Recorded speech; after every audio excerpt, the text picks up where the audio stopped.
Hello,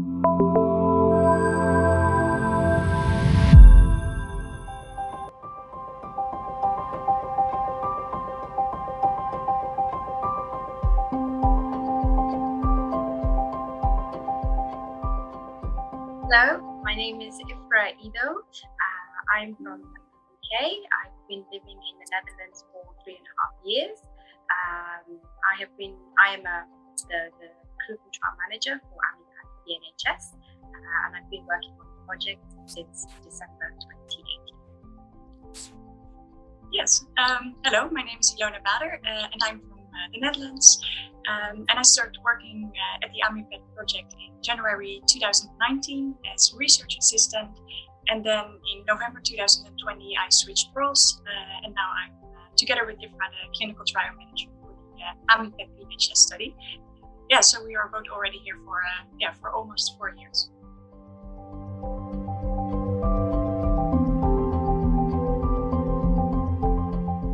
So AMYPAD Prognostic and Natural History Study is an investigator-led study that is European-wide. We have 17 sites that are active.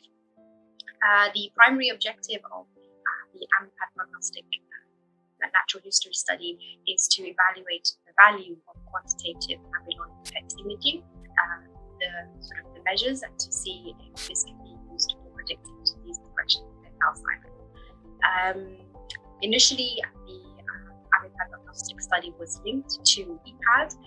Fortunately, we realized we were unable to meet full recruitment numbers with being linked to only one parent cohort. So the AMYPAD Prognostic and Natural History study was open to various European cohorts. So this was very well received.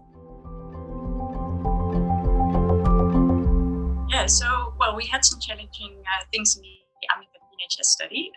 I think the first one is the recruitment issues we had.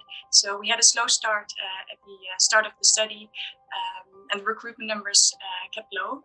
However, as Ifrah already said, we had the parent cohorts joining, and the recruitment numbers started to increase again. So that was great to see. And then we, of course, had the COVID-19 crisis starting in March 2020. Which really impacted the recruitment numbers. I think for several months, no sites were recruiting. And then in September, it started to, September 2020, recruitment rates started to increase again. And then in March 21, we finally saw some very high recruitment numbers. Sites were catching up again. But it took a really long time to get going again. Then a second thing is the data collection. That can sometimes be challenging. Sites need to enter data into different platforms. We have 3 main platforms in which they need to enter data, and we need to make sure it matches between all these databases, and that all the data is correct, and that we also received everything from all the sites and participants. And then we also received some additional data from sites, so historical data, and this also needs to be integrated or harmonized and integrated into one final platform. So I think this is a very challenging part of the study. We're continuing, and it's going well.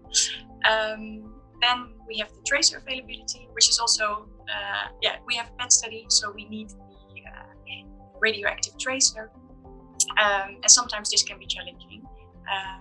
The tracer expires, so it need to be in time at the site, and sometimes the production centers have difficulties with producing the tracer. So I think this is also a challenging part, but overall across sites it went well.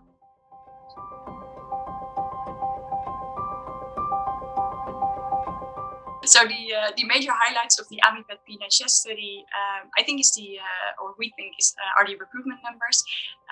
So in total, we have recruited 1,321 participants into AMYPAD PNHS, and with all the challenges we had, I think this is a great achievement.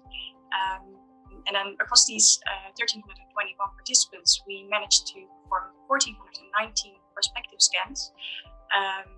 And with collaborations we had with parent cohorts, we have 1,300 additional scans into the study. So with all these collaborations, in total we have 2,700 scans.